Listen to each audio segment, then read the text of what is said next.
Hi everyone. So I'm going to present the results of the study which we have carried out.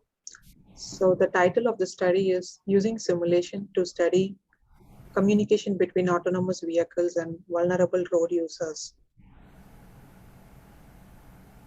So the autonomous vehicles, which are the driverless cars, is developing at an advanced rate.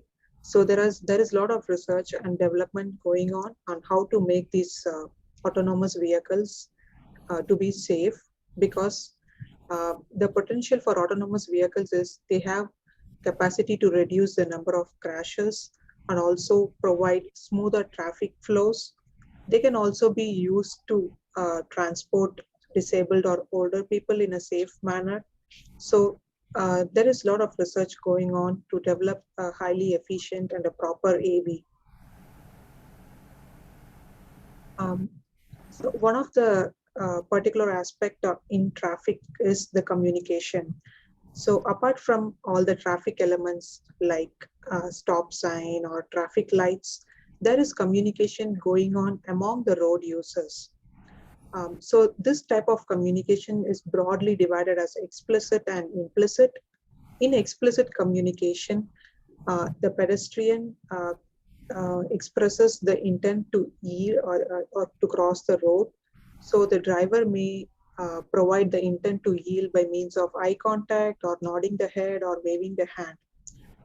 In the implicit communication, it is provided by means of uh, non-verbal and also by means of indirect way, such as the driver may reduce the speed or the driver may flash the headlight.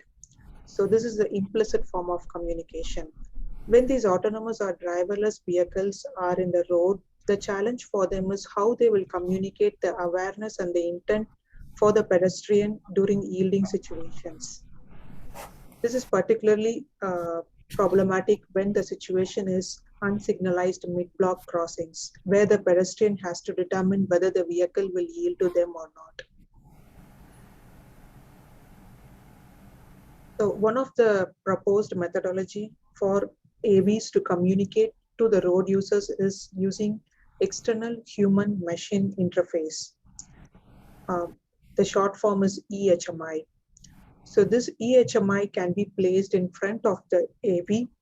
So it can be placed in locations such as windshield or in the radiator grill, and it can display messages. So these messages can either be visual, also auditory.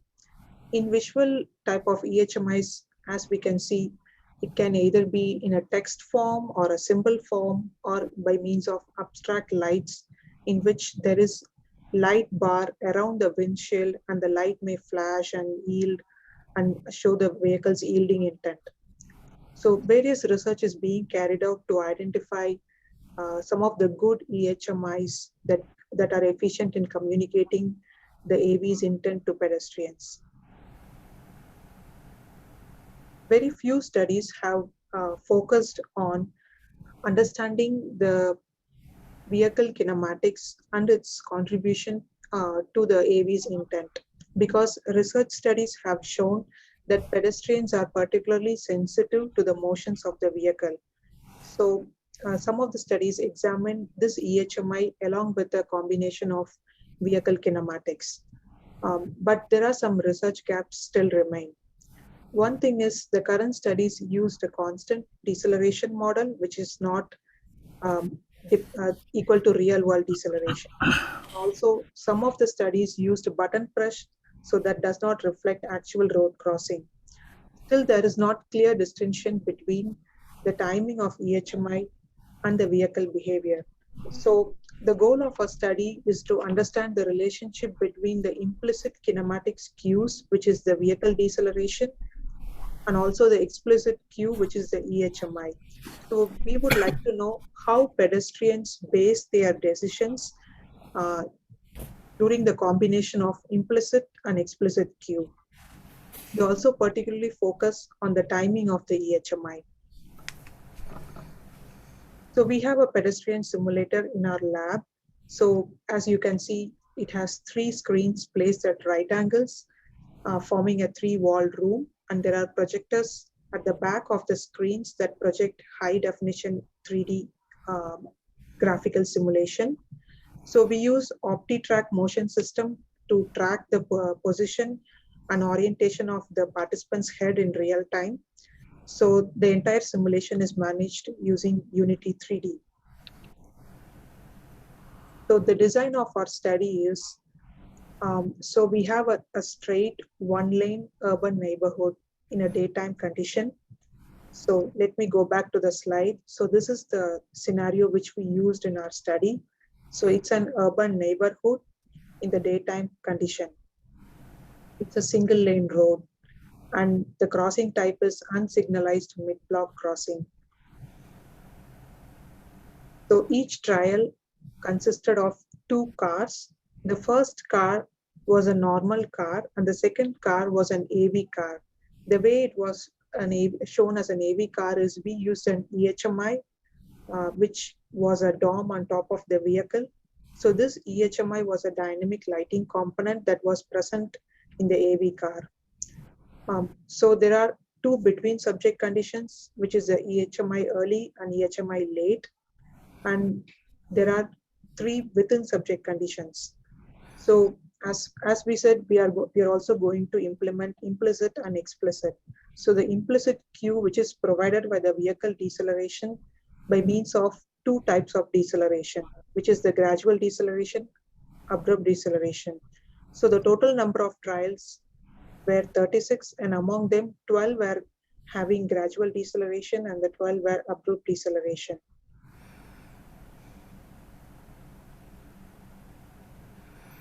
So the deceleration model was adopted from a research study. So the authors collected real-world deceleration data from the vehicles and they developed a model equation. So we implemented the deceleration model based on the model equation. Here is a graph that shows the plot between the speed of the car and the total time for deceleration. So this is the graph that was drawn based on our deceleration behavior present in our car. So as you can see, it is not a constant deceleration. So the deceleration has an S-type curve, so which means it closely mimics the real world deceleration.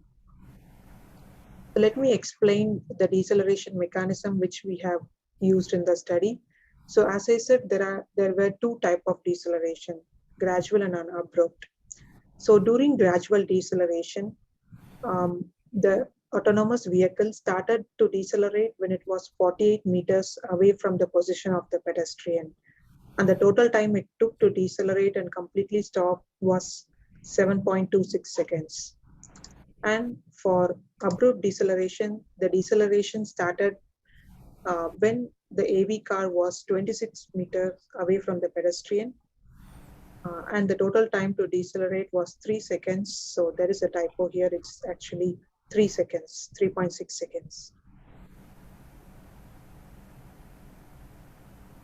So let me explain the two between subject conditions, which are eHMI early and eHMI late.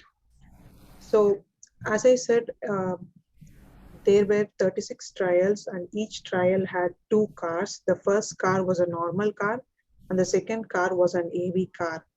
So the second car will always have the eHMI in the red color. So as we can see here in this image, so the eHMI was a dome on the top of the car and it has the red color.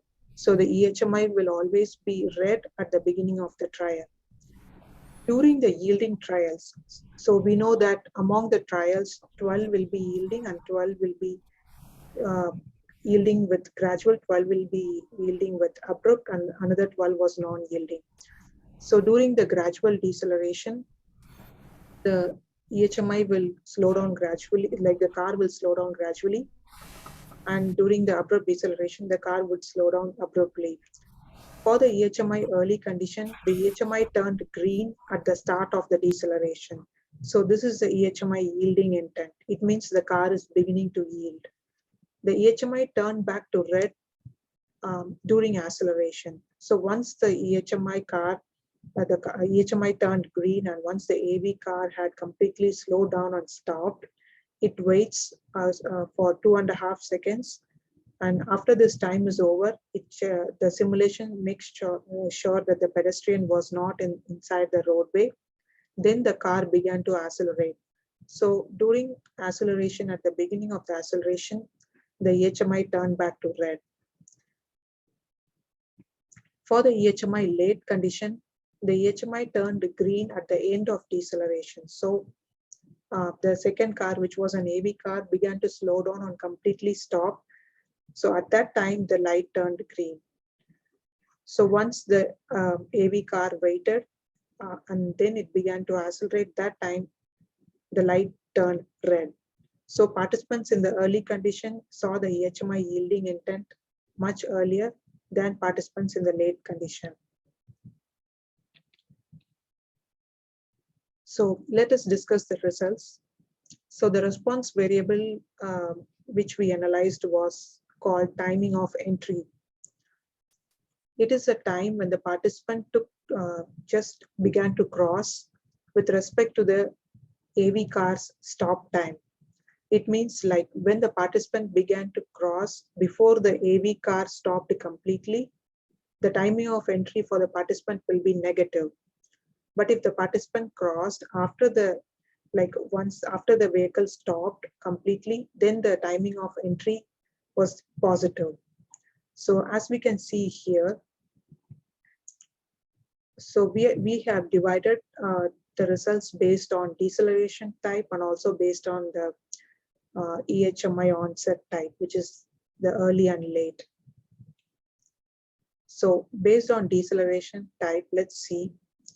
So we also divided the analysis based on the number of trials. So if you see here, the first half trial block, so this denotes the first 12 yielding trials. So this will have both gradual and the abrupt cars.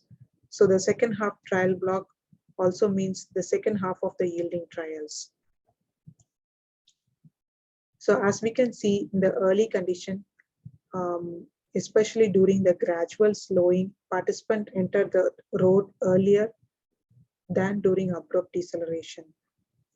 Whereas in the late timing onset, participant in the gradual deceleration entered the road earlier than participant in the abrupt deceleration.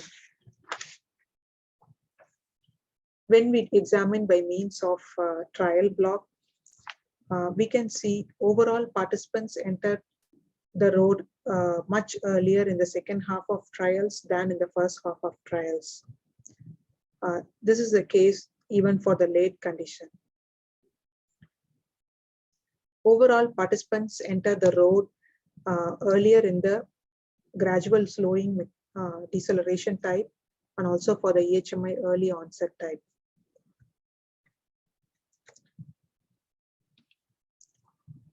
This is the another set of results. So this result is based on the gap open time. As I said, there were 2 cars in each trial. So the crossing initiation time is a time when the participant began to cross once the gap opened. So during the early timing condition, so this is the early time, this is the gradual deceleration. So as you see, this is the gap open time, the time when the back of the first car crossed the pedestrian. So the early gradual deceleration began before the gap opened. And in terms of early timing, where the eHMI turned green at the start of deceleration. So in this gradual deceleration for the early timing, the participants saw the light turn green at this point of time. So they saw the light turn green before the gap opened. But still they waited so long, as you can see, after the gap opened, they waited for about 4 seconds until which they decided to cross. Similarly, for the abrupt deceleration, the car began to slow down abruptly after the gap opened, about 0.3 seconds after the gap opened. So in the early timing, the participants saw the light turn green here, but still they made the decision to cross only after the car completely stopped, which is 4.31 seconds after the gap opened. Let's see about the late timing condition. So as you know, during the late timing condition, the eHMI turned green at the end of deceleration. So participants in the late timing condition, they saw the car gradually slow down before the gap opened, but the HMI was turned on only at this point. The HMI turned green. So they made the decision to cross only after the light turned green at this point of time, which was about 5.81 seconds after the gap opened. Similarly, in abrupt deceleration, in the late timing, the participants saw the car slow down abruptly after the gap opened, and the light turned green at this point of time, and they made the decision to cross about 1 second later the light turned green. So as we can see overall, when we see participants in the gradual early, they made the decision to cross early. But when we see with respect to gap open time, they waited for so long, about 4 seconds before deciding to cross, even though they saw the light turn green much earlier. So this means they were responding to the vehicle kinematics also. They just didn't blindly believe in the eHMI turned green, and they didn't begin to cross as soon as the gap opened. They waited so that the car was slowed down gradually and was nearing the intersection, after which they began to cross. So this shows the important influence of vehicle kinematics, which was used by the participants in order to decide whether it was safe to cross.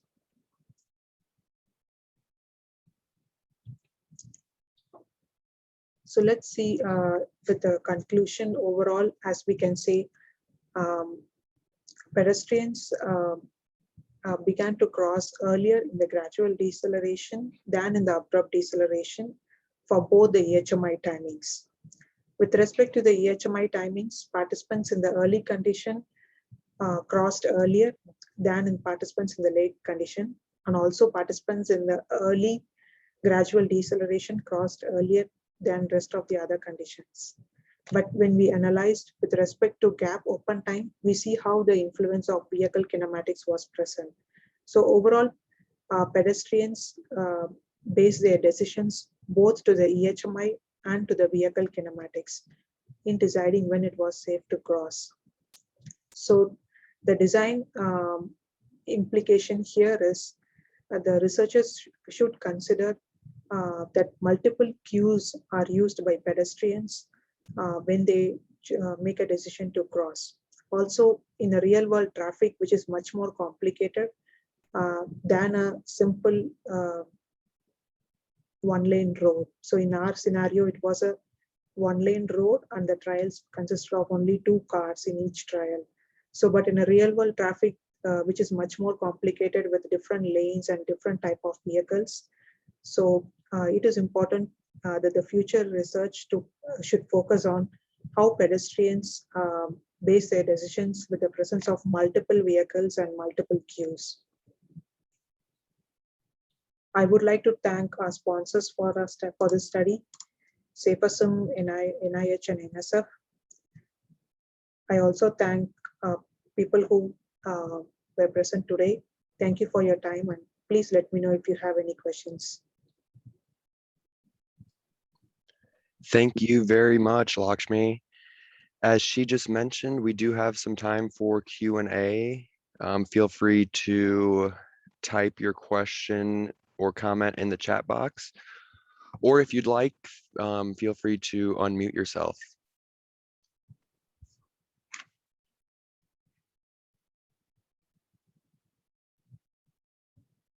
So while we're waiting for questions, I will remind everyone that this presentation will be available on our SAFERSIM YouTube channel and our website by the end of the week. And we will share that link with all the registrants. So you'll receive it right away. Feel free to share that with any colleagues that may be interested. Jake, if it's not cheating, can I ask Lakshmi a question? Not at all. Go ahead, Joe. Lakshmi, I don't know if I should ask this in the form of a question or not, but I wondered if you could comment on the differences between subjects, individual subjects, particularly in how they responded to the early lighting and the gradual. Yes, so we also identified uh, a peculiar phenomenon, which is like um, overall, if you see, this is the time which is the mean value. But when we look at the variance, it was a little bit high because some of the participants, let me see. So as we see, the light turned green here and the gap opened at this time.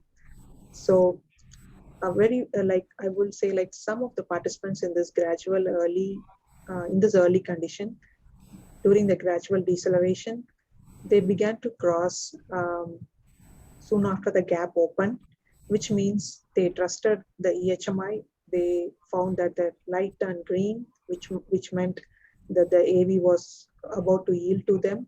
So they based their decision uh, based on the eHMI, and some participants began to cross after the light turned green and as soon as the gap was open.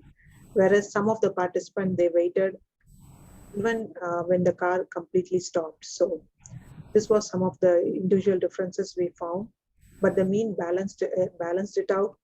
But so in future, we are still planning to extend the analysis to include subject-wise differences.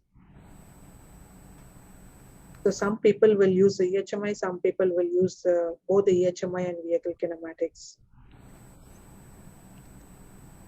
I, I think it's an interesting demonstration of why it's important to look down deep into the data because the average data obscured that some subjects used one strategy and some subjects used another strategy.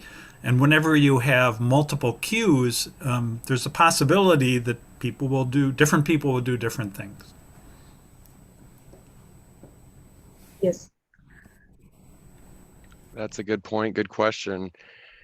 You might have explained this earlier. Were the participants, were they informed what that external HMI was informing them of, or were they just, Yes.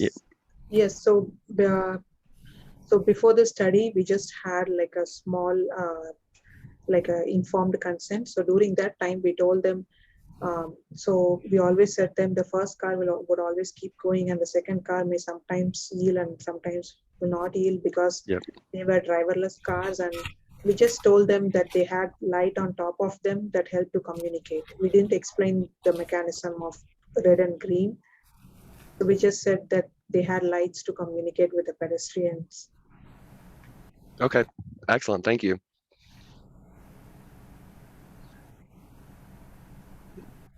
Great. Well, I'm not seeing any other questions. We can wrap it up there. Thank you, Joe. Thank you, Lakshmi. I do want to mention that our next webinar will be next Tuesday already, November 23rd, and it will feature a project from the University of Puerto Rico, Mayaguez. Similarly, this one will be looking at the impact of road information assistive systems on pedestrian crossing. So another vulnerable road user focus. I will put that registration in the chat box if anyone's interested, and you will see email flyer for that here soon as well. I will mention too, as I mentioned already, you'll see this recording by the end of the week. Lakshmi and Joe, I will CC you on that email. So if you do have any follow-up questions or comments, you can reach out to that research team directly. And with that, thank you all for your time and enjoy your day. Thanks, Jacob, and thanks all.